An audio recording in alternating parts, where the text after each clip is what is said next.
बिस्मिल्लाहिर्रहमानिर्रहीम। My dear well wishers, Saifur Rahman आपके सामने। आज 3-4 अहम इशू हैं, उन पे बात करनी है। एजुकेटर के हवाले से, तहसीलदार के हवाले से, नायब तहसीलदार के हवाले से, और कुछ जो सानिया मरी है उसके बारे में मैंने अपने ख्यालात का इजहार करना है, इसलिए मैं आपके सामने आ गया। सबसे पहले तो जो एजुकेटर्स के बारे में कुछ गलत फहमी फैलाई जा रही है कि ये सीटें कैंसिल हो गई हैं या ये दिसंबर 2022 में आएंगी, ये बिल्कुल गलत है। अदारे आजकल वैसे कुछ मसाइल का शिकार हैं जिसकी वजह से कुछ डिले हो रहा है, लेकिन कोई ऐसी बात नहीं है, कोई भी सीट कैंसिल नहीं हुई ना होगी।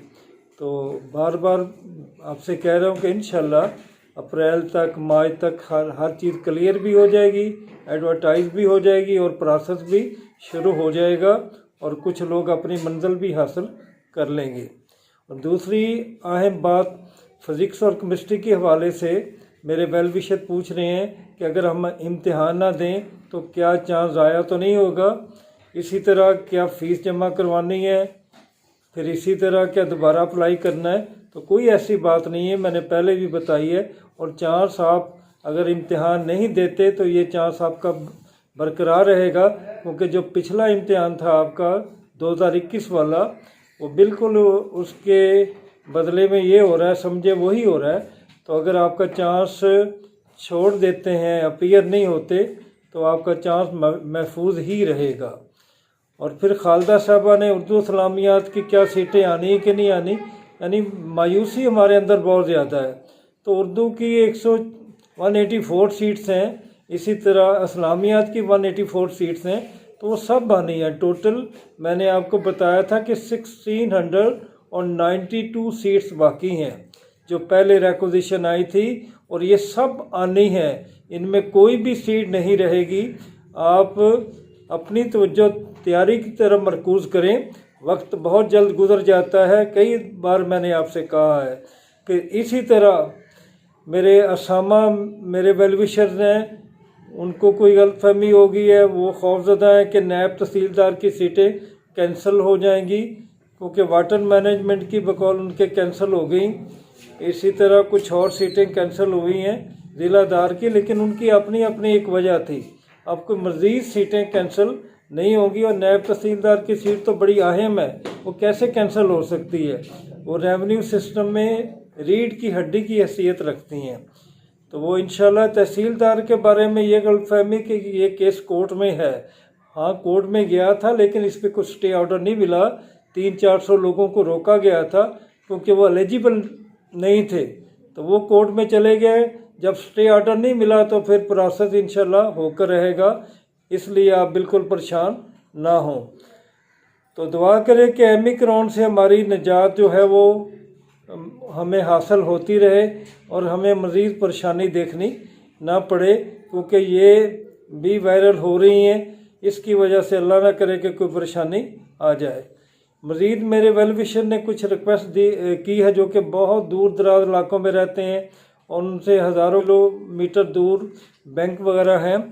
वो उनकी ये रिक्वेस्ट है कि ये इजी पैसा या जायज़ लोड के ज़रिए ये सिलसिला हो जाए। तो पीपीएससी से मेरी रिक्वेस्ट है कि उनकी ये जो है मसला वो सामने रखें। अब मरी के हवाले से हर आंख अश्क बार, बहुत जुल्म हुआ, वहाँ फरिश्ते भी मिले, वहाँ बेहिस और मकरूह चेहरे भी सामने आए।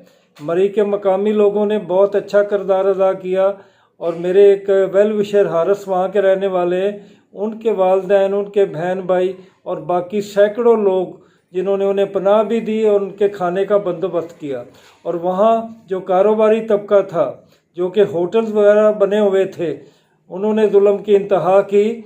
उन्होंने 40-50 हज़ार एक कमरे का डिमांड किया। इसी तरह कार को धक्का लगाने वालों ने भी इवन छोटी गाड़ी के 10,000 डिमांड किए और बड़ी गाड़ी के 15,000। इसी तरह आज ही के अखबार में आया है कि एक फैमिली ने अपने जेवर तक बेचकर पनाह हासिल की। तो जो लोग इनके किराया नहीं दे सके इन्हें, तो वो जो किराया नहीं दे सके तो यकीनन वो बेचारे गाड़ियों में पड़े रहे और उन्हीं में से कुछ लोग मर गए। तो ये खून नाहक जो है उनके गले पे होगा। मेरी गवर्नमेंट से रिक्वेस्ट है कि जुडिशियल इंक्वायरी की जाए और इन जालिमों को सज़ा दी जाए। अदारों के बारे में भी देखा जाए, अदारों ने अगर बेहिस्सी का मुजाहरा किया तो क्यों, और कुछ फैमिलीज उधर गई थी, उन्हें भी सोचना चाहिए था कि क्या ये इन हालात में वहाँ जाना चाहिए, जबकि सैकड़ों हज़ारों गाड़ियाँ सड़क पे नज़र आ रही थीं, रास्ते ब्लॉक हो गए थे। तो ये इन लोगों ने अपना रास्ता बनाने के लिए ट्रैफिक का निज़ाम को बहुत बुरा सलूक किया और ट्रैफिक जो है वो रवाना हो सके। तो कुछ इन बेचारों का भी कसूर था, कुछ अदारों का भी कसूर था, लेकिन जब तक ये इंक्वायरी नहीं होती मुकम्मल तौर पे ये चीज़ें सामने नहीं आएंगी। इस कैफियत को मुनीर नियाज़ी की एक नज़म में बयान किया गया है जो बड़ी मुझे इस मौका पे सूटेबल लगी है। आपके नज़र करता हूँ उसके चंद शेर। किस दा दोष सी किस दा नहीं सी, किस दा दोष सी किस दा नहीं सी, ਇਹ ਗੱਲਾਂ ਹੁਣ ਕਰਨ ਦੀਆਂ ਨਹੀਂ, ਇਹ ਗੱਲਾਂ ਹੁਣ ਕਰਨ ਦੀਆਂ ਨਹੀਂ, ਵੇਲੇ ਲੰਘ ਗਏ ਤੌਬਾ ਵਾਲੇ, ਵੇਲੇ ਲੰਘ ਗਏ ਤੌਬਾ ਵਾਲੇ, ਰਾਤਾਂ ਹੋਕੇ ਭਰਨ ਦੀਆਂ ਨਹੀਂ, ਜੋ ਹੋਇਆ ਉਹ ਹੋਣਾ ਹੀ ਸੀ, ਜੋ ਹੋਇਆ ਉਹ ਹੋਣਾ ਹੀ ਸੀ, ਤੇ ਹੋਣੀ ਰੋਕਿਆਂ ਰੁਕਦੀ ਨਹੀਂ, ਕੁਝ ਉਂਝ ਵੀ ਰਾਵਾਂ ਔਖੀਆਂ ਸਨ, ਕੁਝ ਗਲ ਵਿੱਚ ਗਮ ਦਾ ਤੌਕ ਵੀ ਸੀ, कुछ शहर के लोग भी जालम सन, कुछ सानू मरन का शौक भी सी। जुडिशियल इंक्वायरी होनी चाहिए, कमीशन बनना चाहिए ताकि आइंदा आने वाले वक्तों में इसका सदेबाब हो सके। अल्लाह ताला सब के लिए बेहतरी के मौके पैदा करे और हम अपनी ख़ताओं से बच सके। अल्लाह ताला आपका हामी व नासर हो। खुदा हाफिज़।